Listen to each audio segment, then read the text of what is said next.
Bonjour les amis, j'espère vraiment que vous allez bien. Moi, je suis hyper heureux de vous retrouver aujourd'hui pour une nouvelle pensée du jour. Et comme d'habitude, j'ai une question pour toi.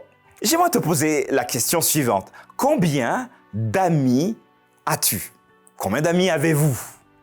Réfléchissez quelques secondes. Ok, ça y est, vous avez trouvé? S'il vous faut plus que 3 secondes pour trouver vos amis, c'est qu'il y a potentiellement un problème, mais je vous en parle juste après.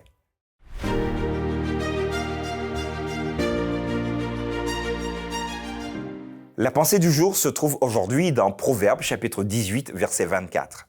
Celui qui a beaucoup d'amis les a pour son malheur, mais il est tel ami plus attaché qu'un frère. Je vous ai mis au défi de trouver le nombre d'amis que vous aviez en quelques secondes. Alors ouais, vous m'avez dit, ouais, mais j'ai pas fini peut-être, ça marche.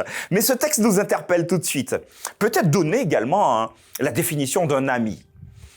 Vous voyez, pour ceux qui sont encore sur les réseaux sociaux, vous avez des milliers d'amis parfois.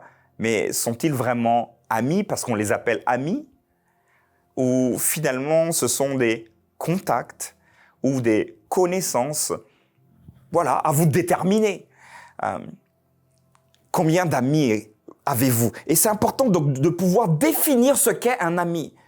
D'une manière simple, un ami, c'est quelqu'un avec qui on a un sentiment particulier, un sentiment réciproque, ça marche, parce que parfois, X peut vous dire « moi, je suis ton ami », puis finalement, vous vous rendez compte que « non, mais tu es peut-être mon ami, mais moi, je suis pas ton ami, en fait, parce que j'ai pas décidé », vous voyez. Donc, finalement, c'est une réciprocité entre les deux blocs pour s'entraider ou pour faire toute autre chose, en tout cas. Mais une réciprocité sans limite, quasi.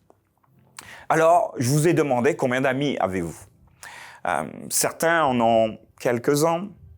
En général, on dit que si on a plus que 5 amis, oula, ça commence à faire beaucoup. Et dans les 5, il y a peut-être certains qui ne sont pas vraiment des amis. Et le proverbe que nous venons de lire ensemble va nous mettre en garde contre ceux qui se disent être nos amis ou ceux qu'on pense nous-mêmes être nos amis. Regardons ce que le texte nous propose.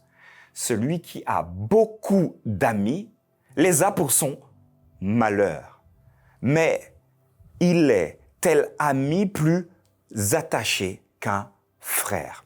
C'est intéressant de voir que ce texte propose quelque part un pluriel au tout début. Les a, donc il y en a plein, et de l'autre côté, un frère. L'idée ici, c'est de réduire le potentiel nombre d'amis. Néanmoins, toi et moi, vous et moi, nous pouvons avoir un ami. Il s'appelle Jésus, celui-là. Alors, c'est vrai qu'on ne le voit pas, mais il est prêt à nous écouter, à t'écouter également. Et j'ai envie de dire que ça devrait être le premier ami.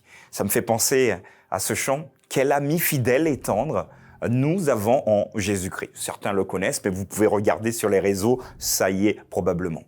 Alors voilà, peut-être faire une restriction au niveau du nombre d'amis. Plus vous en avez, plus vous aurez des soucis. Je crois que la Bible a toujours raison. À vous de choisir.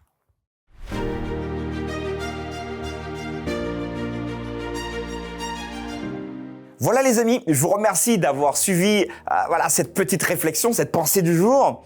Les amis, parfois on peut en avoir plein, mais est-ce qu'ils sont vraiment nos amis? Je sais pas. En général, un ami nous veut toujours du bien. Je vous donne rendez-vous à demain et nous aurons le plaisir de partager une nouvelle pensée du jour. À bientôt les amis.